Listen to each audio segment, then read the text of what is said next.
காசியில கோயில் கொண்டிருக்கக்கூடியது எம்பெருமான் விஸ்வநாதர். அந்த விஸ்வநாத பெருமானுக்கு ஒரு நாள் ஒரு ஆசை வந்துதான், ஒரு பிச்சைக்காரனா காசி வீதியில போனா நம்ம எப்படி வரவேற்பார்கள், அதனால அவர் பிஷாண்டி தானே, அவருக்கு ஒன்றும் புதுசு இல்லையே, அவர் ஒரு பிச்சைக்காரனாக வீதியில் வருகிறார். வந்து வீடு வீடாக கையேந்துகிறார்.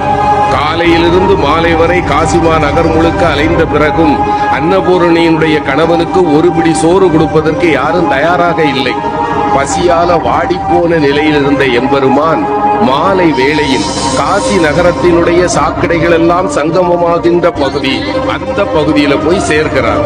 அங்கே ஒரு ஏழை உட்கார்ந்து இருக்கிறான். அவன் தொழுநோயாளி. அவனை சுத்தி 4 நாய்கள் இருக்கின்றன. அவன் வேலை என்ன தெரியுமா, காலையிலிருந்து சாயங்காலம் வரைக்கும் எங்கெங்கெல்லாம் அலைய முடியுமோ அலைஞ்சு அவனுக்கு உணவை கொண்டு வருவான். 5 பங்கு வைப்பான். தன்னை சுற்றி இருக்கிற 4 நாய்களுக்கு 4 பங்கு, 5வது இவனுக்கு.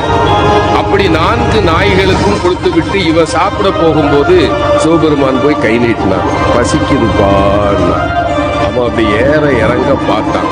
பாதியை கொடுத்துருக்கலாம்ல, முழு உணவையும் கொடுத்து சாப்பிடுன்னா இறைவன் ஆடி போயிட்டான். பெரிய பெரிய மாளிகையினுடைய வீடுகள்ல கூட எனக்கு ஒரு பிடி உணவு கிடைக்கல, இவன் மொத்த உணவே இவ்வளவுதான், இவங்கிட்ட நான் யாருன்னு சொல்லிடணும். அப்பா நான் யார் தெரியுமா?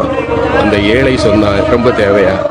பசிய பத்தியும் எனக்கு தையா தெரியும், நானாவது காலையிலிருந்து தான் சாப்பிடல, உன்னை பார்த்தா 3 நாளா சாப்பிடாத அசாமி மாதிரி தெரியுது, சாப்பிடு, உன் கதையை சொல்லு. இல்ல நான் சொல்லுவேன். உனக்கும் போக்கிடம் கிடையாது. யார பார்த்து? சிவபெருமான பார்த்து.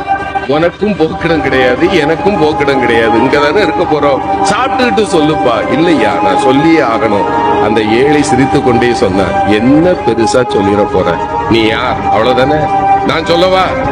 நீ பரம்பொருள், இங்கு கோயில் கொண்டிருக்கக்கூடிய காசி விஸ்வநாதன், நீ சரிதானப்பான்னா. இறைவன் ஆடி போயிட்டான்.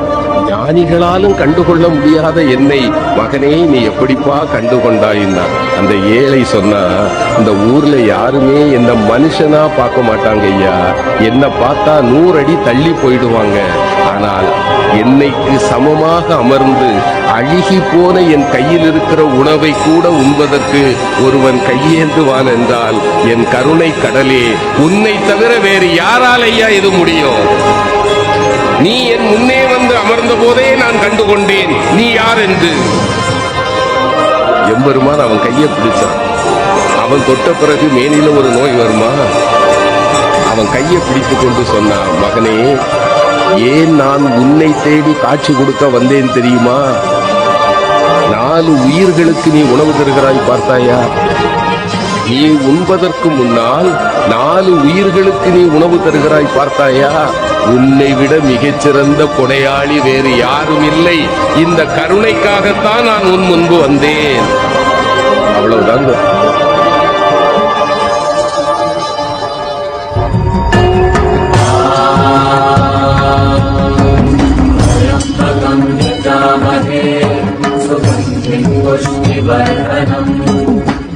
Bharukamiva bandhana, Murmushiyamamrita.